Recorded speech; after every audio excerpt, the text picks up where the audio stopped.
Students, आप सभी का मेरे YouTube channel @spark success academy में स्वागत है। और आज हम लोग राजनीति शास्त्र क्लास 10th पॉलिटिक्स यानी राजनीति शास्त्र का पहला चैप्टर शुरू करने जा रहे हैं, है ना। और इससे पहले आपको बताना चाहते हैं कि अगर आप लोग उम्मीद करते हैं कि आप लोग पढ़ाई अपना ठीक ठाक कर रहे होंगे, ठीक है, यानी कि आप अच्छे तरीके से पढ़ रहे होंगे। जो बच्चे अभी पढ़ाई शुरू कर रहे हैं, जो बच्चे अभी नए 10th में आए हैं, ठीक है, तो उनके लिए एक सलाह है कि अभी आप अपना अच्छा तरीके से नोट्स बनाइए जहाँ कहीं पढ़ रहे हो। नहीं तो ये आपको वीडियो जो आपको रोज़ मिल रहा है ये आपको काफ़ी उपयोगी आपके लिए काफ़ी उपयोगी है, आपको काफ़ी फ़ायदा में पहुँचाएगा। तो अगर आप ये सोच रहे होंगे और आपके दिमाग में चल रहा है कि अभी तो हमारे एग्ज़ाम में लगभग अच्छा खासा समय है या बहुत महीना बचा हुआ है, तो आप गलत हैं, है ना। क्योंकि साथ साथ चलिए तभी कुछ हो सकता है। अगर अभी आप जहाँ पढ़ रहे हो उसके साथ साथ याद भी करते चलिए, है ना। साथ साथ नोट्स बनाइए, याद कीजिए, है ना। क्योंकि आप मछुआरे को देखे होंगे, है ना। आपको एक थोड़ा सा कुछ बता देते हैं कि जब बाढ़ नहीं रहता है, जब नदी में पानी नहीं है ना, यानी मछली का सीज़न जब नहीं रहता है, तो लोग बैठते नहीं हैं, वे लोग अपना जाल तैयार करते हैं, जाल की मरम्मत करते हैं, है ना। और जब समय आता है तो वो तैयार रहते हैं बिल्कुल पूरे तरीके से। तो आप लोग भी बस वही काम करना है कि अगर अभी आपके सामने एग्ज़ाम नहीं है कोई, तो आप अपना पढ़ाई करते रहिए, रिवीजन करते रहिए, नोट्स अच्छे से बनाइए, ताकि जब एग्ज़ाम आए कुछ महीनों बाद अगले साल, तो आप पहले से पूरी तरीके से तैयार रहें। नहीं तो आपको आगे चल के बहुत दिक्कत होगा। तो आप समझिए और अपने समय को महत्व दीजिए थोड़ा सा। तो सुनिएगा, आज हम लोग आप लोग को राजनीति शास्त्र पढ़ाएंगे, ठीक है। तो इसमें सबसे पहले आपको बताएंगे कि राजनीति होता क्या है। चूँकि आप 9th में पढ़े होंगे राजनीति शास्त्र, लोकतंत्र, है ना, लोकतंत्र का विशेषता, लोकतंत्र होता क्या है। लेकिन सबसे पहले आप समझिए कि राजनीति होता क्या है, राजनीति शास्त्र कहते किसको हैं। तो देख रहे हैं कि राजनीति आपका टोटल 2 भागों में बढ़ जाता है, 2 शब्दों से मिलकर बना है। एक होता है राज और एक होता है नीति। तो राज का मतलब तो समझ रहे होंगे कि शासन। राज का मतलब क्या है? शासन। और नीति का मतलब होता है उचित समय, ठीक है। नीति का मतलब क्या होता है? उचित समय, ठीक है, और उचित जगह पर, उचित समय एवं उचित जगह पर उचित कार्य करने की कला। सरकार को ऐसा ही नीति बनाना चाहिए कि सही समय पर सही जगह पर अच्छे तरीके से काम कर सके और अपने एक खास उद्देश्य की प्राप्ति कर सके। तो नीति वैसा ही होना चाहिए, कैसा? उचित समय। नीति का मतलब होता है उचित समय, ठीक है, उचित जगह, उचित समय और उचित जगह पर उचित कार्य करने की कला।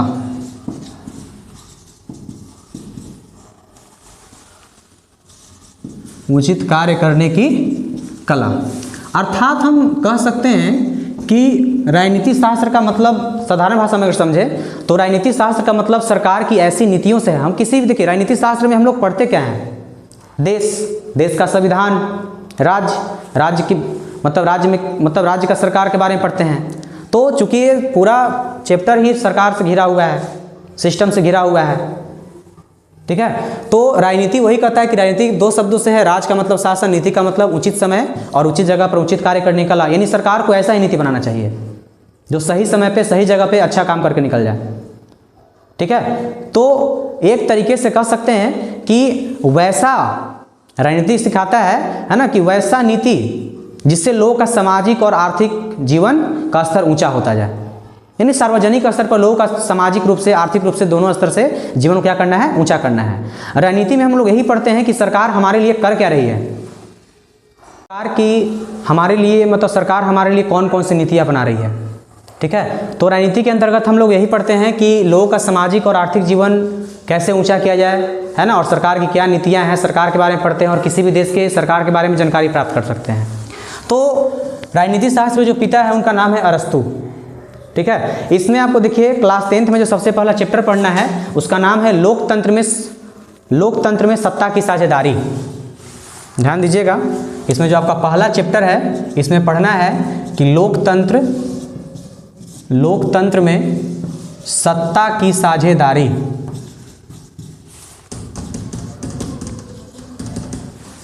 लोकतंत्र में सत्ता की साझेदारी। ठीक है, तो जैसे आप पिछले क्लास 9th में पढ़े होंगे कि लोकतंत्र होता क्या है, लोकतंत्र का विशेषता क्या है। ठीक है, और पूरे विश्व में इसका विकास कैसे हुआ था। जैसे आप पढ़े थे चिली देश के बारे में, है ना, बहुत सारे देशों का, दक्षिण अफ्रीका में पढ़े थे, भारत में पढ़े कि लोकतंत्र कैसे कैसे लागू हुआ, इस तरीके से। तो यही इसमें आपको इस चैप्टर में ही जानना है कि लोकतंत्र में लोग सत्ता की साझेदारी कैसे करते हैं, सत्ता में भागीदारी कैसे करते हैं। ठीक है, सत्ता में हिस्सा कैसे लेते हैं। तो इसमें आपको जो सबसे महत्वपूर्ण टॉपिक पढ़ना है वह पढ़ना है सामाजिक विषमता, कि सामाजिक विषमता में, सामाजिक विषमता के कारण लोकतंत्र में प्रतिद्वंद्वता कैसे हो जाता है, द्वंद्व यानी समस्या कैसे उत्पन्न हो जाता है। ठीक है, जैसे कि आप देखिएगा, शुरू से जान रहे हैं कि लोकतंत्र को जाति और संप्रदाय तो शुरू से प्रभावित कर रहा है, क्योंकि लोकतंत्र में जाति है, संप्रदाय है, विविधता तो है, लेकिन ये भी जानना है कि आप ये भी जानते हैं कि लिंग के आधार पर भेदभाव होता है। ठीक है, लेकिन आप इसमें कई तरह के सामाजिक विभिन्नताओं को पढ़िएगा कि हमारे समाज में कौन कौन से विभिन्नता उत्पन्न है, कैसे कैसे समाज का विभाजन होता है। ठीक है, और किन किन कारणों से हो जाता है। तो आप इसी सभी अवधारणाओं को पढ़ते हुए आगे बढ़िएगा, और इसमें पढ़ना है कि सामाजिक विभिन्नता और सामाजिक विभाजन एक दूसरे को कैसे प्रभावित करते हैं। ठीक है, क्योंकि लोकतंत्र में जो है ना, हर सामाजिक विभिन्नता कहा जाता है कि इस अध्याय में आप यही पढ़ना है कि सामाजिक विभाजन और भेदभाव में 3 असमानता है, जाति, धर्म, लिंग। ठीक है, जाति, धर्म और लिंग पर आधारित सामाजिक विषमता शुरू से ही चलते आ रहा है। ठीक है, लेकिन इसके अलावा भी कई तरह की ऐसी बात है जिससे हम लोग विभाजन या विभिन्नता हो जा रहा है समाज में। तो सबसे पहले पढ़ना है कि लोकतंत्र में द्वंद्ववाद, है ना, यानी कहने का मतलब है कि जानते हैं कि लोकतंत्र में शासन का जो आधार होता है, शासन का जो केंद्र बिंदु होता है वह जनता होता है। आप लोकतंत्र का परिभाषा जानते होंगे, लोकतंत्र जनता का, जनता के द्वारा जनता के लिए शासन है ना। क्लास 9 आप इसको बढ़िया से पढ़ के निकले हैं, है ना।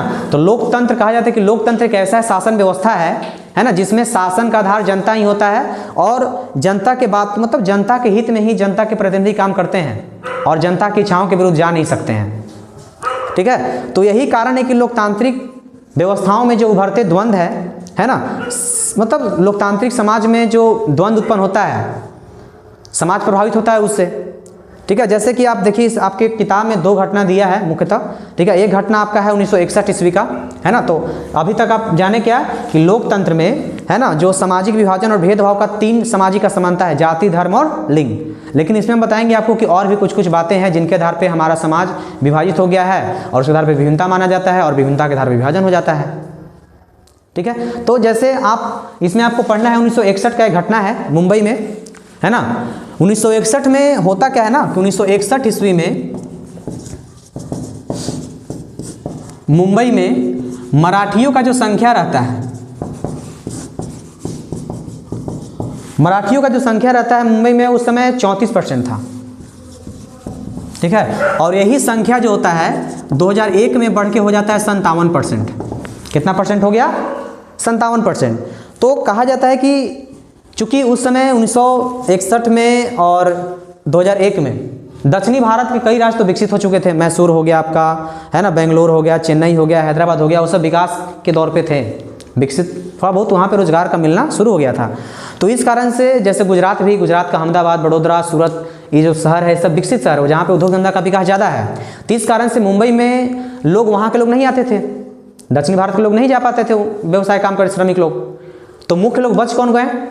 बिहार और उत्तर प्रदेश, जिन्हें मुंबई में गरीब भैया के नाम से जाना जाता है। ठीक है, और इस तरह से कहा जाता है कि मतलब जब दक्षिणी भारत विकसित हो गया तो यहाँ पे गुजराती, तमिल, कन्नड़ लोगों का संख्या कम हो गया वहाँ पर मजदूर के रूप में। तो बसते हैं कौन लोग? हिंदी भाषी के लोग, और हिंदी भाषी ज़्यादा बिहार और यूपी के लोग, है ना।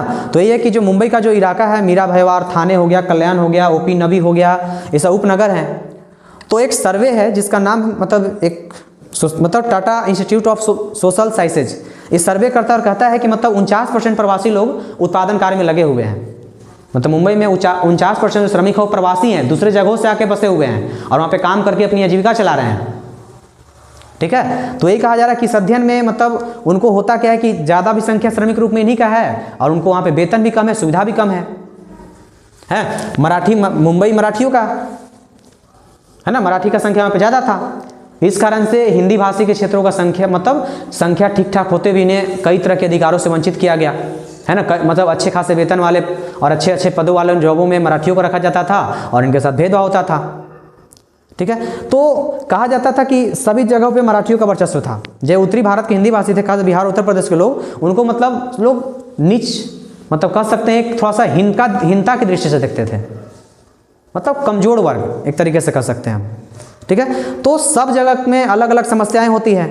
ठीक है, लगभग कहा जाता है कि मुंबई हमारे भारत में लोकतंत्र है और कहा जाता है कि लोकतंत्र में सबका पहचान एक ही है कि हम लोग पहले भारतीय हैं।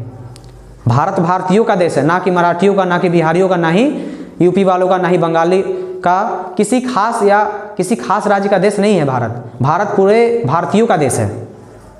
ठीक है, मुंबई में कहा जाता है कि मुंबई में कई तरह के सरकार के कई उपकरण लगे हुए हैं, कई उपक्रम होते हैं, जनता कमाई का पैसा लग रहा है। और कहा जाता है कि उत्तर प्रदेश और बिहार में जितने ही बैंक हैं उनका लगभग है ना, जितनी राशि जमा है वो उसका 1/4 है।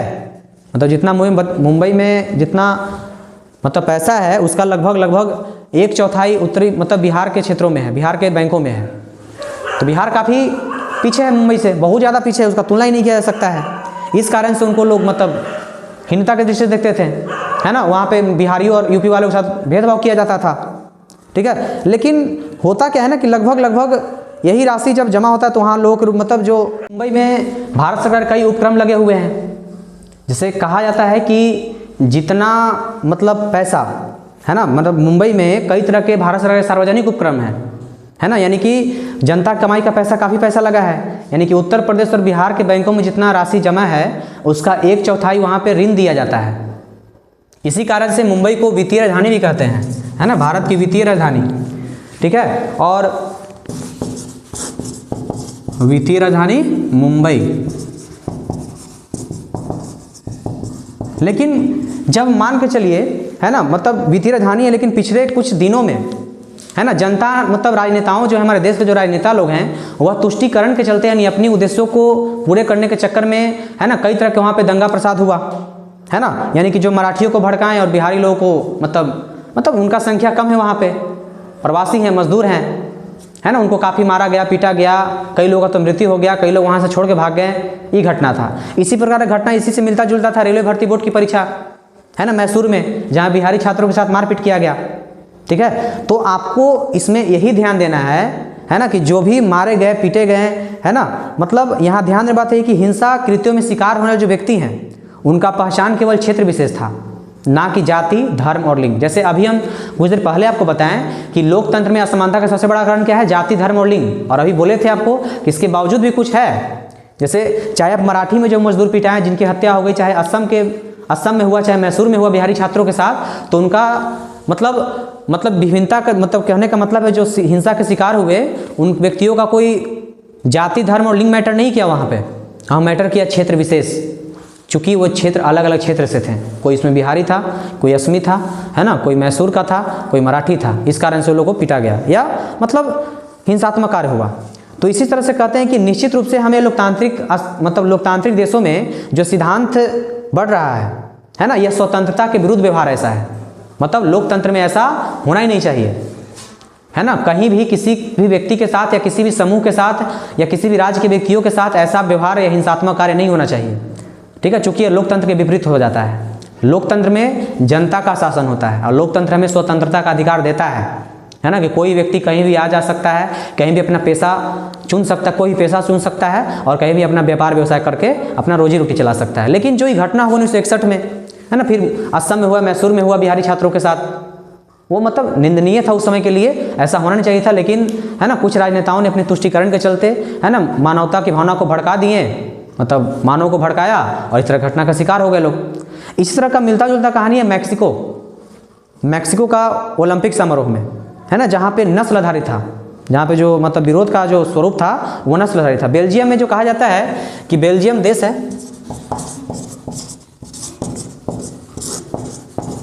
बेल्जियम में 59% जो हिस्सा था, है ना, वह ध्यान दीजिएगा, बेल्जियम में कहा जाता है कि बेल्जियम देश के 59%, है ना, 59% हिस्सा फ्लेमिश इलाके में रहता था।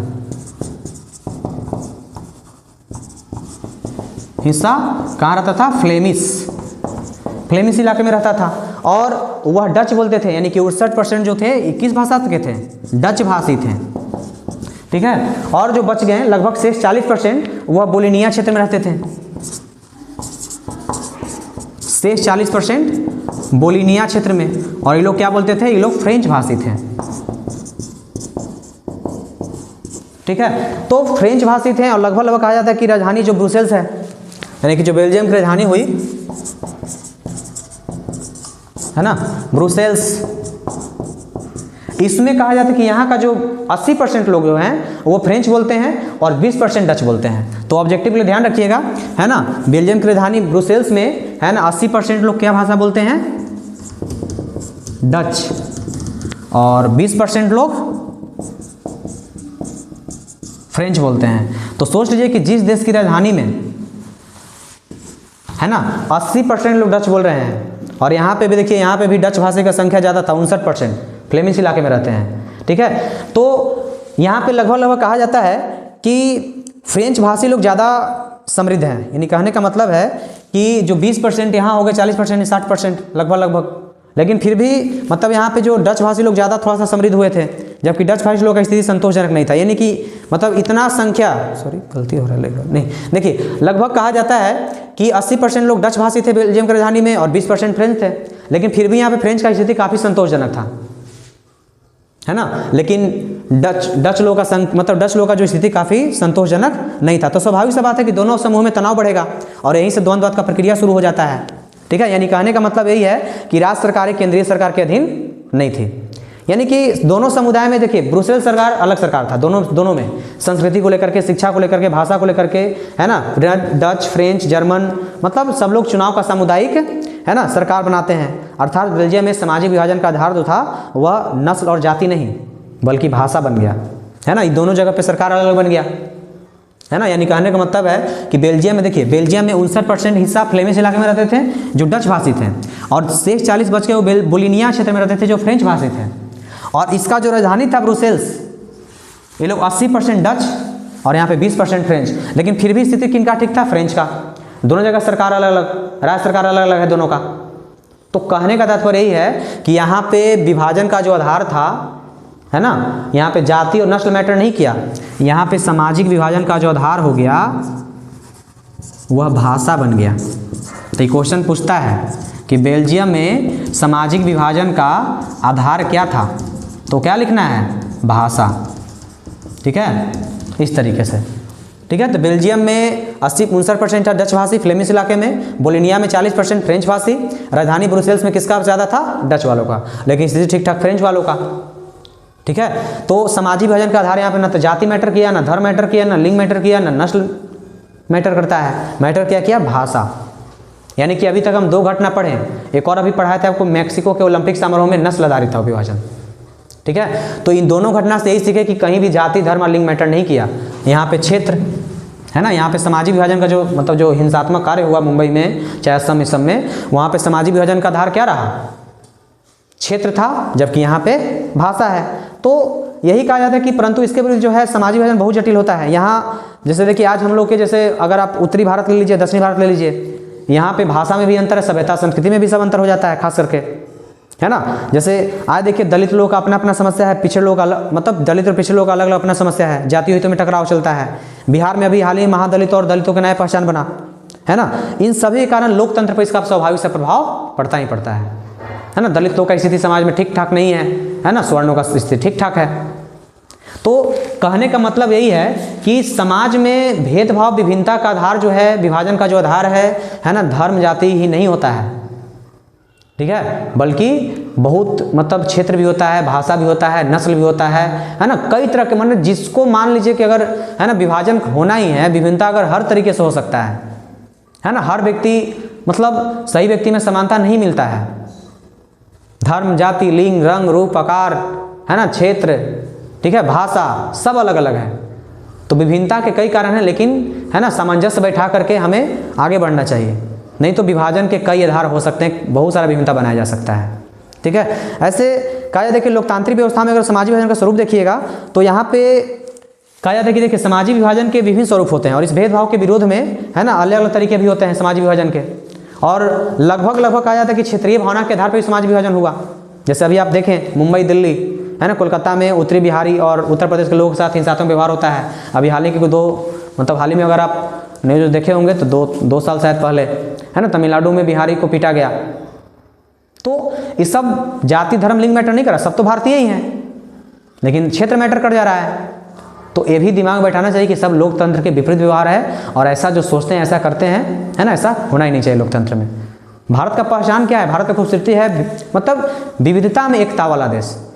इतने विभिन्नताओं के बावजूद हम लोग एकता में रह जाते हैं, लेकिन कभी कभी कुछ तुष्टिकरण नेताओं के चलते, अपने तुष्टिकरण नेता मतलब जो हैं तुष्टिकरण विचारों वाले जो नेता हो जाते हैं कभी कभी, है ना, वो लोग उन लोगों के कारण या कुछ अनैतिक क्रियाओं के कारण, नैतिक व्यवहार के कारण हमारे समाज में सांप्रदायिक दंगा फैल जाता है ना, क्षेत्रीय दंगा हो जाता है। तो यही बताया जा रहा है कि सामाजिक विभाजन का आधार क्षेत्रीय भावना भी हो सकता है ना कि सिर्फ जाति धर्म और लिंग। जाति धर्म लिंग बहुत पहले चल रहा है, लेकिन अब क्षेत्र भी है, भाषा भी है, नस्ल भी है ना, रंग के आधार पर भी हो रहा है। तो यही आपको समझाने का प्रयास किया जा रहा है, ठीक है ना, कि लोकतंत्र में सामाजिक विभाजन का आधार जाति धर्म और लिंग नहीं होता है, बल्कि भाषा और क्षेत्र भी और नस्ल भी हो सकता है। तो देखिए सामाजिक विभाजन का उत्पत्ति होता कैसे है, ठीक है ना, यानी कि सामाजिक भेदभाव एवं विविधता की उत्पत्ति। अब आपको यही पढ़ना है कि सामाजिक भेदभाव और विविधता की उत्पत्ति कैसे होती है एवं विविधता की उत्पत्ति कैसे होती है। जैसे कहा जाता है कि देखिए व्यक्ति को समुदाय या जाति चुनना उसके बस में नहीं है ना। जन्म के कारण जिस व्यक्ति का जन्म जिस परिवार में जिस वंश में होता है उस परिवार और वंश का स्वाभाविक सब सदस्य हो जाएगा, ठीक है ना। दलित में जो बच्चा जन्म लिया दलित परिवार का कहलाएगा, स्वर्ण में जो जन्म लिया स्वर्ण परिवार का कहलाएगा, ठीक है। लेकिन कहा जाता है स्त्री का, जैसे स्त्री पुरुष काला गोरा लंबा नटा सब जन्म का परिणाम है। तो ये सब विभाजन जन्म आधारित है, इस पर विभिन्नता, इस पर विभाजन करना सही नहीं है, गलत है, विभाजन होना ही नहीं चाहिए, ठीक है ना। परंतु अभी पढ़ें कि देखिए सामाजिक विभिन्नता जो है मतलब जो विभाजन है, यानी कहने का मतलब है कि सामाजिक विभाजन को जन्म आधारित होता है। जैसे आप किस वर्ण के हैं, किस सदस्य के हैं, किस समुदाय के हैं, किस जाति के हैं, वो आप नहीं चुन सकते हैं। जिसका जन्म जिस जाति समुदाय में हुआ उसका सदस्य स्वाभाविक से बात होगा, है ना। कौन स्त्री है कौन पुरुष है, काला गोरा लंबा नाटा सब जन्म का बात है ना। जैसे जन्म से मिला वैसा कहलाएंगे, तो सब जन्म आधारित विभाजन हो जाएगा सामाजिक विभाजन। लेकिन सब सामाजिक विभाजन का आधार जन्म आधारित नहीं होता है ना, बल्कि कुछ ऐसे होते हैं जो हम अपने मन से चुन लेते हैं। जैसे कि धर्म, है ना, कोई व्यक्ति अपनी इच्छा से धर्म परिवर्तन कर लेता है ना, दूसरे समुदाय का सदस्य बन जाता है, ठीक है। एक ही परिवार का एग्जाम्पल लीजिए, एक परिवार में मान के चलिए 5-6 व्यक्ति हैं, उसमें से कोई नास्तिक है तो कोई आस्तिक है ना। और अगर आस्तिक भी है तो कोई भगवान शिव को ज़्यादा मान रहा है तो कोई राम को ज़्यादा मानते हैं, है ना, कोई किन्हीं और को ज़्यादा मान रहे हैं। तो एक परिवार में जब इतना विभिन्नता हो सकता है, एक परिवार में, है ना, सब लोग महिला सब लोग पुरुष हो नहीं सकते हैं, फिर भी हम लोग एक परिवार के रूप में संयुक्त रूप में रहते हैं कि नहीं रहते हैं, रहते हैं, है ना।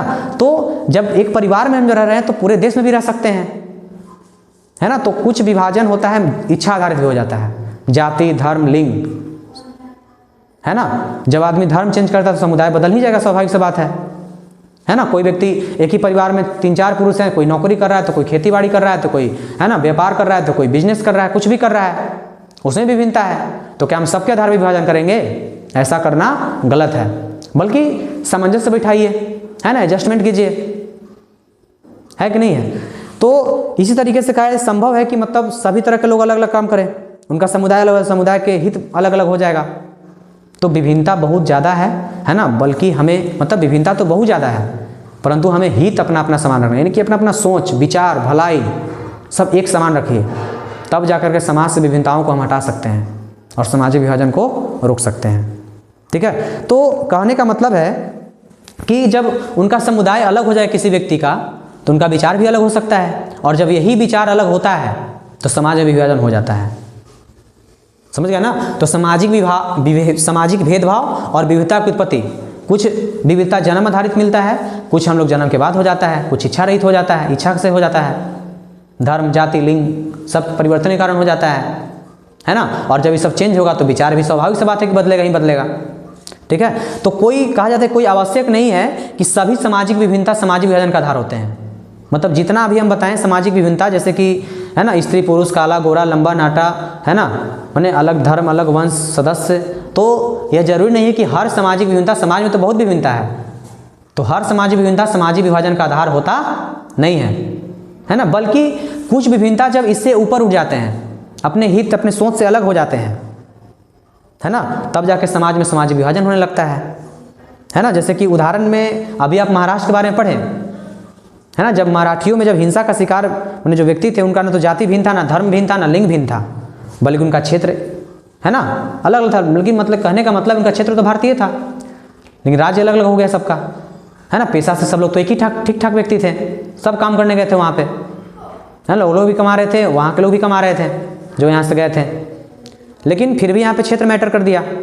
तो इस कारण से कहा जाता है कि हर सामाजिक विभिन्नता सामाजिक विभाजन का रूप नहीं ले सकता है ना। अगर सब लोग वहाँ मराठी के लोग अगर नेताओं के बात में, नेताओं के तुष्टिकरण के चक्कर में नहीं पड़ते तो शायद उस समय ऐसा काम नहीं होता, ठीक है ना। तो यही कहा कि सामाजिक विभिन्नता के कारण लोगों में विभेद की विचारधारा जरूर बनती है, परंतु विभिन्नता कहीं कहीं पर समान होने के कारण मूल, है ना, मूल का भी काम करता है। जैसे ऑस्ट्रेलिया में भी यही हुआ था, ऑस्ट्रेलिया में भी भारतीय विद्यार्थियों के साथ भेदभाव किया गया, उन्हें मारा पीटा गया, दंगा हुआ, उपद्रव हुआ, है ना। अमेरिका में भी अश्वेत और श्वेत के बीच में होता है, ठीक है। जैसे परंतु तीनों में समानता जोड़ के तीनों नस्लवाद के खिलाफ थे, लगभग सभी हिंदू धर्मावलंबी, ईसाई धर्मावलंबी, जैन, बौद्ध, सिख, पारसी, सब मुस्लिम, ठीक है ना, मतलब समुदाय और जाति के सदस्य, लेकिन धर्म के आधार पर उनमें एकता एक हो सकता है। जैसे मान लीजिए कि अगर हिंदू हैं, मुस्लिम हैं, सिख हैं, ईसाई हैं, बौद्ध हैं, जैन हैं, पारसी हैं, हम लोग धर्म के नाम पे एकजुट हैं, लेकिन हो सकता है कि सबका विचार अलग अलग ना हो तब, है ना।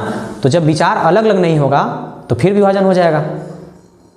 तो जो लोग, है ना, एक खास धर्म के देश की मांग करते हैं तो उन्हें ये बात सोचना चाहिए कि विभाजन तो हम में बहुत है, ठीक है, लेकिन हर विभिन्नता जो होता है ना, विभाजन का आधार नहीं बन सकता है, ठीक है ना। यानी कि अगर कोई खास धर्म के लोग अगर एक खास देश या राज्य का मांग कर रहे हैं कि हमें उसी धर्म का देश या राज्य चाहिए, है ना, तो मान लीजिए कि आप बना लिए, तो क्या ठीक है कि आप मतलब पूरे धर्म के लोग कब तक एक साथ मिलकर रहेंगे? हो सकता है धर्म में विभिन्नता आ जाए, है ना, लोग अलग अलग विचार के पोषित हो जाएं, है ना।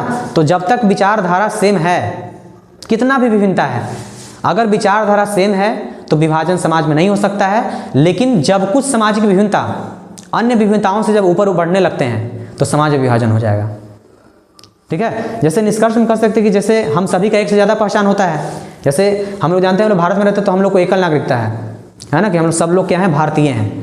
लेकिन भारतीय के साथ साथ हम लोग को में से कोई बिहारी है, कोई बंगाली है, तो कोई मराठी है, लेकिन सबसे पहले क्या है, हम लोग भारतीय हैं। तो भारतीय के नाते हम लोग को एकता के भाव में रहना चाहिए। कहीं भी क्षेत्र के आधार पे, जाति, किसी भी तरह के आधार पे हम विभिन्नता को स्वीकार नहीं करना है, विभाजन का स्वीकार नहीं करना है ना। सामाजिक विभाजन का विरोध करना चाहिए, ना कि समर्थन करना चाहिए, ठीक है। तो लगभग सामाजिक विभिन्नता और सामाजिक विभाजन में बहुत बड़ा अंतर है ना, कि हर सामाजिक विभिन्नता सामाजिक विभाजन का आधार नहीं हो सकता है ना। और सामाजिक मतलब सामाजिक विभाजन तभी होता है जब कुछ सामाजिक विभिन्नता अन्य विविधताओं से ऊपर और अन्य विभिन्नताओं से ऊपर और बड़े हो जाते हैं, ठीक है। जैसे स्वर्ण और दलितों का अंतर, है ना। जैसे स्वर्ण आमतौर पर अमीर होते हैं और सुख सुविधा संपन्न होते हैं, इन्हें अधिकारों से विभूषित कर दिया जाता है, लेकिन दलित आमतौर पर गरीब होते हैं, सुख सुविधा से वंचित है। तो इन लोगों के मन में, दलित के मन में पहले से बैठ जाता है कि हम तो समाज के पिछड़े वर्ग हैं, है ना, और हमारे साथ भेदभाव हो जाता है। लेकिन, है ना, इसी तरीके का मतलब कोई मतलब समाज में या किसी भी वर्ग में भावना आने नहीं देना चाहिए, क्योंकि जब तक अगर इस समाज में से भावना रहेगा तो समझिए समाज का विभाजन होना तय है, ठीक है। तो आज के लिए इतना ही, और तब तक लगभग, है ना, आप लोग इसे एक बार पढ़िए, और कुछ थोड़ा सा अगर कुछ गलत लगे तो उसको सुझाव दीजिए, है ना। तब तक के लिए धन्यवाद। इसका अगला पार्ट आपको अगले वीडियो में मिलेगा।